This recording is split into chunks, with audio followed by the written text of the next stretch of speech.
Why Steve Kerr wants this play to have the Warriors talking. We have Steph Curry on our team, so pass the ball. Min and EAP Elias. It wasn't Steph Curry's patented look-away that caught Steve Kerr's attention.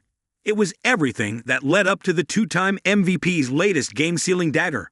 With an 8-point lead and just over 2 minutes left in the target center, the Warriors went for the kill, not like other teams do, with their star player walking down the shot clock and pulling up for a contested jumper, but with the type of elemental Warriors way play that has too often deserted them this season. Curry and Trayce Jackson-Davis ran a high pick and roll, with everyone in the building expecting a Minnesota blitz. Sensing two defenders coming to the ball, Curry flipped a pass to the center in the short roll. Jackson-Davis skipped it quickly over to Andrew Wiggins in the corner, who swung an extra one to point guard Dennis Schroeder. Even though he's the new guy, Schroeder knew enough to find Curry with one last pass.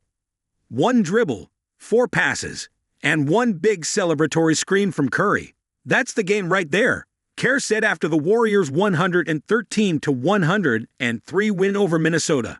That's what we're trying to impart on our young players. We have Steph Curry on our team, so pass the ball, move the ball. And if Steph gets off it early because he's gained an advantage, now the defense is scrambling. This is how we've played for 10 years. When Kerr wants to make a point, he repeats it. At practices, in film sessions, during timeouts.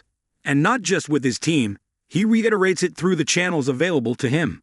That can even include using a press conference pulpit. It's important for our young players to understand we don't need contested 17-footers with 12 on the shot clock. That's a bad shot, Kerr said. It's something we have to recognize and get better at. When you have Steph Curry on the team, you pass the ball. Because if you pass it 2 or 3 times, the defense is scrambling, and all hell breaks loose. So it's a choice. We can either do that and win games, or we could shoot a whole bunch of 15-foot contested shots in the middle of the shot clock and be a lousy NBA team. It's up to us, and we are hammering that point home for our team. Kerr didn't name names, but that's about as pointed as a coach can be. The Warriors don't have many young players on their roster, so the process of elimination can be pretty specific. Jonathan Kuminga, Brandin Podziemski, Trayce Jackson-Davis, and Moses Moody, who missed his 4th straight game with knee soreness, are the only rotation players under 25. Jackson-Davis and Podziemski played arguably their best games of the season in the win over the Timberwolves. The center, who was pivotal in the game-sealing play Kerr raved about, finished with 15 points, 9 rebounds, 2 blocks, and a +7. He also has taken 1 shot outside 9 feet all year. He is not the culprit of Kerr's ire. He played decisive, aggressive the entire game, Curry said, played with energy. Podziemski, meanwhile, logged 12 points, 7 rebounds, and 2 steals against Minnesota. He has had a tough start to his sophomore season, but has come on stronger in the past week, and played much more decisively on Saturday, driving closeouts and pulling the trigger on open shots. Asked about Kerr's comments postgame, Podziemski said he doesn't think, he just plays. I know we have Steph Curry on the court, and if he's open I'm going to throw the ball to him, Podziemski said. Then there's Kuminga, who has returned to a bench role after a very public yet brief elevation into the starting lineup. The 4th-year wing put together 3 straight 20-point games, plus a massive 31-point performance in a win without both Curry and Draymond Green this month.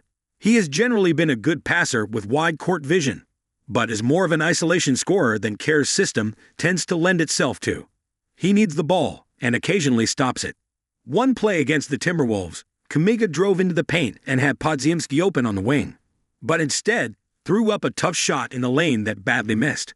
Kuminga finished with 11 points on a rough 3-for-11 shooting, but was a part of some of Golden State's best fourth-quarter lineups, and apparently part of Kerr's frustration.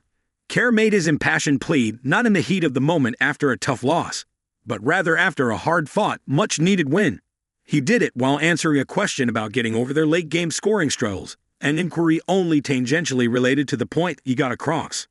Curry, in his own words, seemed to concur with his coach that the Warriors are going to be better off if they figure out how to operate around him.